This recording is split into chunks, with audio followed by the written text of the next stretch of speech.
वाले हैं संख्या पद्धति के बारे में। संख्या पद्धति में किस किस प्रकार के और कैसे कैसे सवाल बनते हैं, आज हम आपको पूरी संख्या पद्धति के बारे में बताएंगे और संख्या पद्धति से लेके लास्ट तक सारा अंकगणित कराएंगे। हमारे साथ बने रहिए बस आप। जी हाँ दोस्तों, इसमें पूछा है कि 673, 532, 747 में इकाई अंक क्या होगा।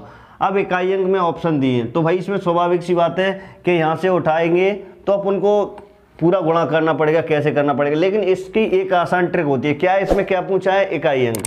अब इकाई अंक पूछा है तो अपन को ये आगे वाली संख्याओं से तो कोई मतलब होना नहीं चाहिए कि भाई आगे वाली संख्याएं, क्योंकि पीछे की संख्या पीछे होती जाएंगी। तो अपन को इसमें से करना है 3 गुणा 2 गुणा 7। अब जी अपनी संख्या ये हो गई। अब इनमें से आएगा कि भाई इकाई अंक क्या होगा। अब इसमें से अपन को क्या किया, 7 से गुणा 2 से किया तो कितना हुआ, 14। अब 14 हुआ तो अपना ये अंक छोड़ दो, क्योंकि अपन को आगे वाले से मतलब नहीं है, सिर्फ क्या है पीछे वाले से इकाई अंक चाहिए। तो 4 में गुणा किसका करना है, 3 का। तो 4 12, 12 में अपना इकाई अंक क्या रहा, 2। जी हाँ दोस्तों, अपना इकाई अंक क्या हुआ, 2। भाई 517 का वर्गमान चलो 26 हो गया, इसकी 313 की घात 17 हो गई, 402 की घात 58 हो गई।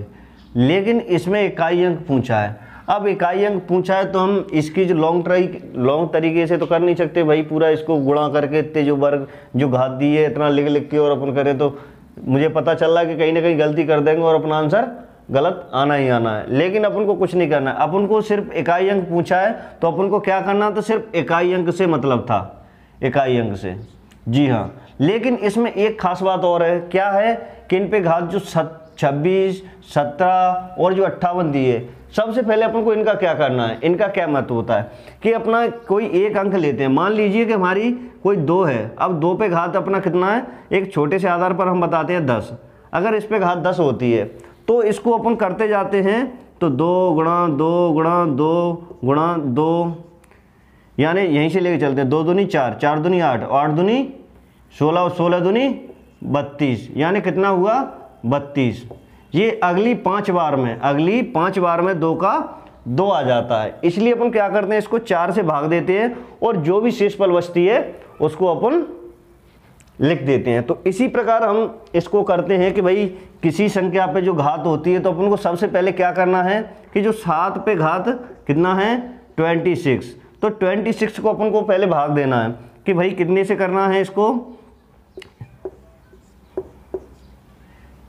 4 एकम 4, सॉरी 4 छक्की 24, 24 रहा। तो 24 में से अपन ने कितना बचा, इस पे 2, तो 7 पे घात कितना बचेगा, 2। जी हाँ, अब अपना कितना रहा, 13, 3 पे घात 17, इस पे 3 पे घात 17 है तो इसको अपन क्या करना है, 3 पे घात 17 का 17 में भाग दिया कितने का, 4 का, 4 को 16, 16 में से कितना बचा इसका, 1। तो अपना 3 पे घात कितना रहेगा, 1। अब इसके बाद में क्या रहा, 2 पे क्या रहा, 5, 8। तो अपन को इसको भी कैसे करना है, 5, 8 भाग 4, 4 एकम 4, बची 1, 4 चौक 16। तो किसमें कितना बच रहा है, 2 शेषफल यानी 56 हो रहा है। तो इसका कितना हुआ, 2 पे घात 2। अपनी समझ में आया कि नहीं आया भाई, बिल्कुल देख लिया कि आपने इस टाइप से करना है, क्योंकि आपको ये कंफ्यूज नहीं रहना चाहिए कि अपन किस टाइप से भाग दे रहे थे, क्या नहीं है, कैसे। तो अपन को ये किया। अब इसके बाद में इसकी घात 2 है तो 7 का गुणा कितना हुआ, 7 7 49, 49 में सिर्फ अपन को 4 से मतलब है। इसमें घात 1 है तो कितना रहा, 3, और इसका 2 से करेंगे तो कितना हुआ, 4। अब अपन को कुछ नहीं करना है कि अपन को आंसर देखना है। यहाँ से देख के अपन किसी को ऐसे टिक कर सकते थे, नहीं कर सकते। लेकिन अब अपन को 9 गुणा 3 गुणा 4, अब अपन को इनका गुणा करके देखना है। 4 12, 12 यानी 12 में से अपन को कितने से मतलब है, 2 से। 2 के बाद कितना हुआ, 2 नाम 18, 18 का 18। लेकिन अपन को क्या चाहिए, सिर्फ इकाई अंक यानी 8। इकाई अंक अपना क्या रहेगा, 8। लेकिन एक चीज़ हमेशा याद रखना, कभी कभी क्या है, अपन को पागल बनाने के लिए कुछ ऐसी संख्याएं दे देगा जो कि अपन को कुछ करना ही नहीं होता है। भाई कुछ भी संख्या हो, मान लीजिए कि 7 की जगह पे होती 1 तो, और इसकी जगह पे होती कितनी, 6, और इसकी जगह पे होती कितनी, 5। अब इसकी चीज़ में एक सिर्फ क्या फ़र्क पड़ा है आप लोगों को नहीं पता, लेकिन उसमें आप लोगों को लग रहा होगा कि नहीं भाई जैसा का तैसा करना, लेकिन इसमें सबसे बड़ी बात ये है, एक का अपन कितनी भी संख्या से वर्ग करें इकाई अंक का हमेशा एक रहेगी, और जो छः का अपन कितनी भी संख्या पे मतलब जो भी है घात लगी हो उसका इकाई अंक सिर्फ 6 ही रहेगा। और 5 में अगर कुछ भी हो तो उसका कुछ भी करते रहे उसके बाद 5 ही रहेगा, लेकिन एक और 0 होता है जो कि 0 भी ऐसे ही होता है। अगर इसमें 0 होता तो इसका गुणा करने पे क्या हो जाता 0, तो लेकिन 5 है इसमें, तो 5 से अपन ने क्या किया, ये संख्या ले ली। अपन को इनमें से कुछ अलग करने की जरूरत नहीं है, अपन को तो सिर्फ यहाँ से उठा के रखना है, सिर्फ अपना समय बचाना है। समय बचाना है तो कितना हुआ, 5 चक्का 30 का, और इसमें आ गया 0 में 1 का करेंगे तो कितना हुआ भाई, स्वाभाविक सी बात है 0 का 0 हो जाएगा, इसलिए इसका क्या रहेगा 0 आंसर। अगर किसी संख्या में ही अगर पहले ही 0 दिया होता, मान लीजिए 1 की जगह 0 दिया होता, तो स्वाभाविक सी बात है इसका गुणा करते इससे तो तुरंत 0 होता। तो 0 करने पे कोई भी संख्या होती है तो उसका किसी भी एक संख्या में तो उसका हल आंसर 0 हो जाता है। जी हाँ दोस्तों, हमारे साथ बना रहता है कि किसी संख्या में 1 से 19 से भाग दिया गया तो शेषफल क्या रहा 19। फिर बताता है कि अगर उसी संख्या में अगर 17 से भाग दें, क्या करें, उसी संख्या में 17 से भाग दिया जाए तो शेषफल क्या बचेगा। आप सोचकर बताइए क्या बचेगा। लेकिन अगर नहीं सोच पा रहे हैं तो हम बता दें आपको कि कोई संख्या है, मान लीजिए कि 1 से 19, अगर 1 से 19 से भाग दिया है कोई संख्या में तो वो कुछ भी हो सकती है। हम तो 1 से 19 और प्लस के 19 ये संख्या मान लो, अगर ये संख्या होती है तो इसमें भाग देने पे 1 से 38 अपनी संख्या होती है। 1 से 38 में भाग दिया अपन ने कितने का, 1 से 19 का, तो अपना 19 शेषफल बच जाता है। लेकिन अपन को पहले अगर यहाँ तो एक छोटी संख्या होती है उसको अपन को क्या करना है, पहले 17 का भाग देना है कि इस संख्या में भाग जा रहा है कि नहीं जा रहा। तो क्या करते हैं अपन, 17 का भाग जा रहा है, 17 सत्ते 119, 17 सत्ते 119 जा रहा है, तो मतलब ये संख्या जो पहले वाली जो संख्या होगी मतलब 17 से पूर्णतः यहाँ से यहाँ तक पूर्णतः विभक्त, जो शेषफल इसका बचना था वो क्या बचा, क्योंकि 119 का गुणनखंड क्या हो गया 17।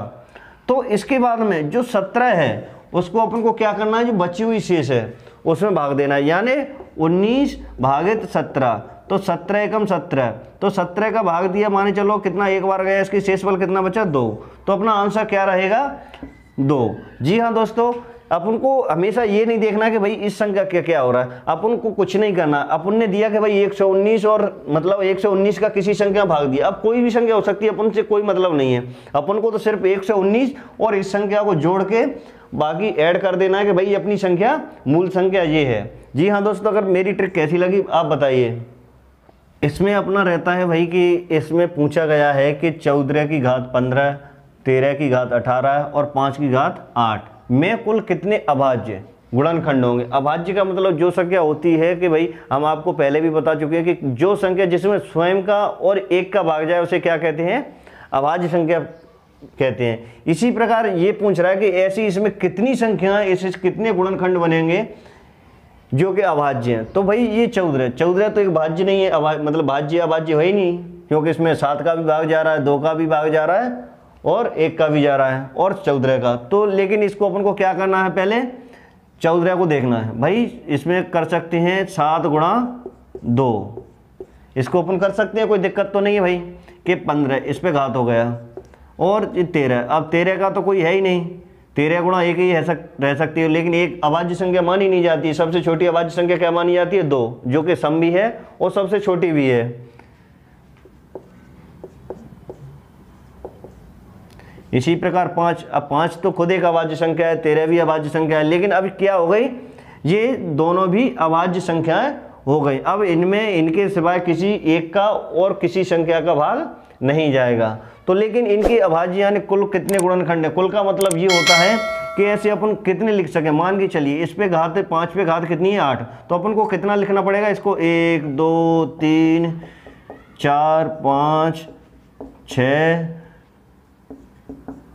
7 8, 1 2 3 4 5 6 7 8, यानी वो ये पूछना चाह रहा है कि भाई इस टाइप के कितनी है। तो अपन को क्या करना है, इसका सिंपल तरीका क्या है कि 15 तो ये हो गई, प्लस 15 ये हो गई, प्लस ये 18 ये हो गई, और प्लस 8 ये हो गई।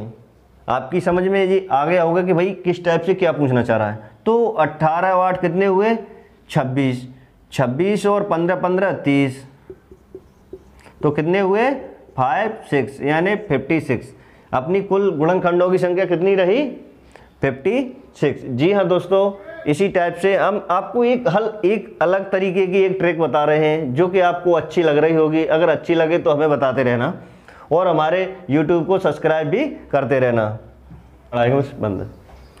इसमें क्या दिया गया है कि किसी संख्या में लगातार 4 5 7 से भाग देने पर क्रमशः 2 3 4 शेषफल बचता है। यानी इनमें भाग देने पर शेषफल क्रमशः कितना बचता है 2 3 4। अगर लेकिन उसी संख्या में लगातार 5 7 5 और 4 से भाग दें तो शेषफल क्या बचेगा। सबसे बड़ी बात तो ये है कि हमारे पास क्या नहीं है, संख्या नहीं है। लेकिन हमें संख्या कहाँ से लेके आए भाई, सबसे बड़ी सबसे समस्या ये है। तो अपन को संख्या बनाना है। संख्या मान लीजिए कि कोई संख्या हमारी थी, कोई संख्या क्या थी x, हमारे पास x संख्या थी और उस समय हमने भाग दिया था किससे 4 से भाग दिया था और हमारा शेषफल कितना रहा था 2। लेकिन फिर हमने इसके बाद जो संख्या आई थी उसमें हमने क्या किया था 5 से भाग दिया था और शेषफल क्या रहा था 3। मतलब 5 से भाग दिया और शेषफल हमारा रहा 3। अब संख्या तो हमें पता ही नहीं है, लेकिन इसके बाद हमने क्या किया था फिर दिया था 7 से भाग और शेषफल हमारा क्या रहा था 4।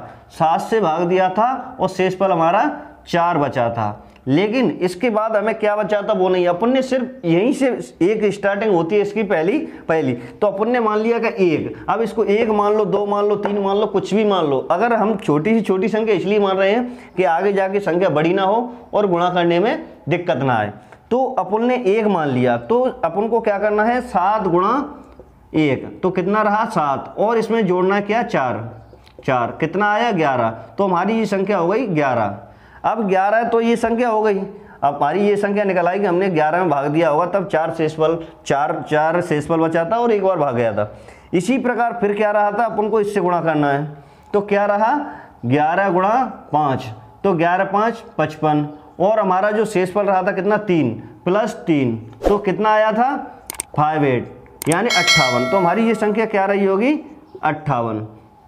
इसके बाद में जो x की जो मान था वो क्या रहा होगा तो 58 गुणा 4 प्लस के 2। तो सबसे पहले आपने बोर्ड मास का नियम सुना होगा, जो ब्रैकेट और वगैरह जो बाकी हम उसको आगे वाली उसमें बताएंगे। लेकिन सबसे क्या रहता है अपन को पहले गुणा करना होता है। तो गुणा अपन को 8 चौको 32, 32 की 2 हासिल कितनी रही 3 और 5 चौको 20 और 20 और 3 23। अब 23 में क्या करना है अपन को 2 जोड़ देना है तो कितना रहा 234। हमारी जो x का मान था x बराबर क्या आया 234। हमारी ये संख्या निकल आई। लेकिन इसके बाद में क्या पूछ रहा है कि अपन को 7 5 4 से भाग देंगे तो शेषफल क्या रहेगा। अब भाई सबसे बड़ी बात ये है कि हमारी संख्या है तो अब तो हम शेषफल निकाल ही लेंगे। तो 234 कितने से भाग देना है अपन को 7 से। तो 7 से भाग देंगे तो कितना हुआ 7 तिया 21। 21 में कितना बचा 7 तिया 21। 21 में कितना बचा यहाँ 2 यानी कितना हो गया जी 2। तो 7 तिया 21, 21 फिर भी रहा। 21 के बाद में ये कितनी संख्या बनी थी 24। 24 में इसमें शेषफल क्या रहा था 3। अब इसके बाद हमारी जो संख्या थी क्या आ गई 33। अब 33 के बाद अपन को क्या करना है 5 से भाग देना है। 5 से भाग देना है तो एक संख्या तो 5 छक्का 30, 30 यानी 30 हुआ तो शेषफल फिर कितना रहा 3। अब इसके बाद में हमारी संख्या आती है 4। अब अपन को क्या देना है 4 से भाग देना है। जब 4 से भाग दिया तो कितना आया 4 एकम 4। तो 4 एकम 4 भाग दिया कितना तो इसके बाद में शेषफल क्या रहा 2 और यहाँ आया 1। वही संख्या आ गई। लेकिन अब देख लीजिए अपन को क्या करना है कि 4 एकम 4 और 4 2 6 वो संख्या बनी। फिर इसके बाद 6 5 30 और 30 और 3 33। इसी प्रकार से अपन को इस संख्या को क्या किया है अपन को नीचे से ऊपर जोड़ा। जी हाँ दोस्तों, अगर मेरी वीडियो अच्छी लगती है तो मेरी वीडियो को लाइक करें, शेयर करें एंड सब्सक्राइब करें। हम आपके लिए इस टाइप की वीडियो लाते रहेंगे और आपको पूरा अंकगणित चुटकियों में कराते रहेंगे। धन्यवाद।